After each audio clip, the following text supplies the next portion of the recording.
Hello, it's Miss Ellis. This week in the library we are celebrating America.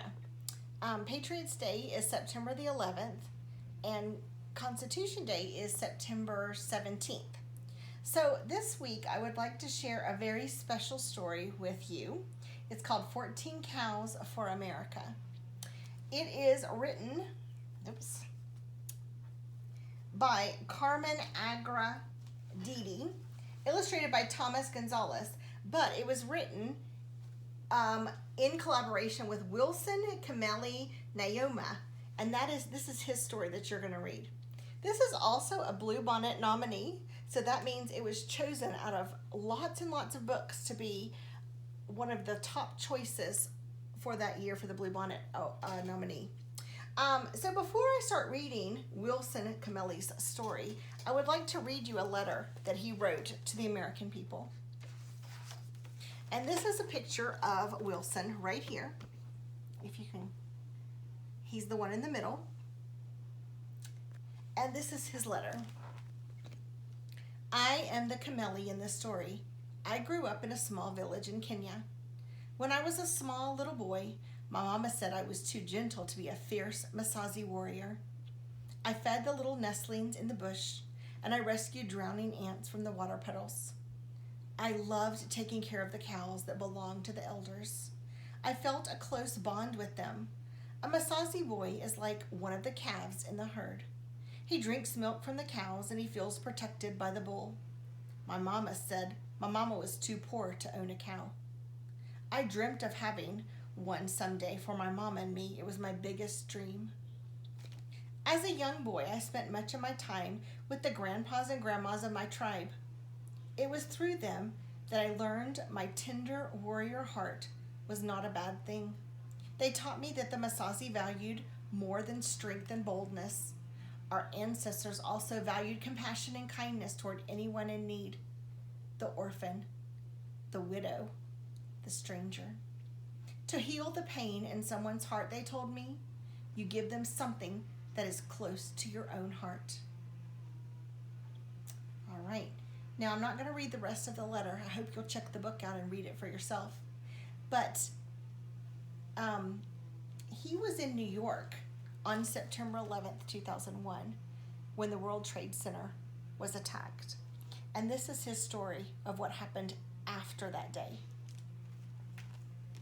14 Cows for America.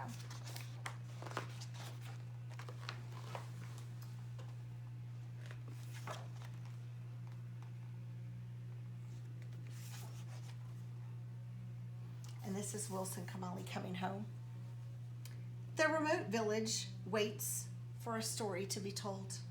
News travels slowly to this corner of Kenya. As Kimeli nears his village, he watches a herd of bull giraffes cross the open grassland and he smiles. He has been away a long time. This is him right here. And he's in his American clothes. A girl sitting under the guava tree sees him first and cries out to the others. The children run to him with the speed and grace of cheetahs. He greets them with a gentle touch on the hand, a warrior's blessing. The rest of the tribe soon surrounds Kimeli. These are his people. These are the Maasai. Once they were feared warriors. Now they live peacefully as nomadic cattle herders, and they treat their cows as kindly as they do their children. They sing to them, and they give them names. They shelter the young ones in their homes. Without the herd, the tribe might starve. To the Maasai, the cow is life. Supa! Hello! Kimeli hears again and again. Everyone wants to greet him. His eyes find his mother across the Nkang, the ring of huts with their roofs of sun-banked dung, and she spreads her arms and calls to him. Aku, welcome, my son. Kimeli sighs. He is home. This is sweeter and sadder because he cannot stay. He must return to the faraway country where he is learning to be a doctor. He thinks of New York then, and he remembers September. A child asks if he has brought any stories, and Kimeli nods. He has brought with him one story, and it has burned a hole in his heart. But first, he must speak with the elders. Later, in a tradition as old as the Maasai, the rest of the tribe gathers under an acacia tree to hear the story. Acacia tree, sorry. There is a terrible stillness in the air as the tale unfolds. With growing disbelief, men, women, and children listen. Buildings so tall they can touch the sky, fires so hot they can melt iron, and smoke and dust so thick they can block out the sun. The story ends. More than 3,000 souls are lost, and a great silence falls over the Maasai. Kimeli waits. He knows his people.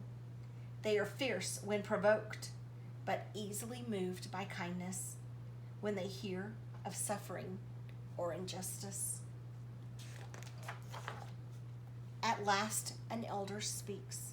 He is shaken, but above all, he is sad. What can we do for these poor people? Nearby, a cow lows, and heads turn towards the herd. To the Maasai, Kimeli says softly, the cow is life. Turning to the elders, Kimeli offers his only cow in chorus, and he asks for their blessing, and they give it gladly, but they want to offer something more. So the tribe sends word to the United States Embassy in Nairobi, Kenya, and in response, the embassy sends a diplomat. His jeep jounces along the dusty, rugged roads. He is hot and tired, and he thinks he is going to meet with Maasai elders. He cannot be more wrong.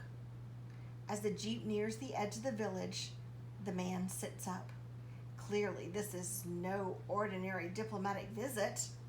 This is a ceremony.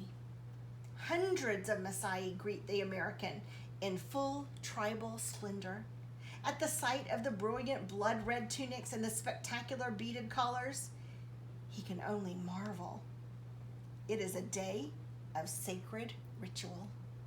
Young warriors dance, leaping into the air like fish from a stream. Women sing mournful songs, and children fill their bellies with milk, and speeches are exchanged.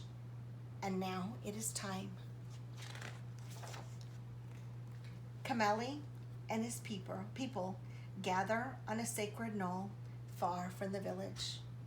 The only sound is the gentle chiming of cowbells. The elders chant a blessing in Ma as the Maasai people of Kenya present 14 cows for America.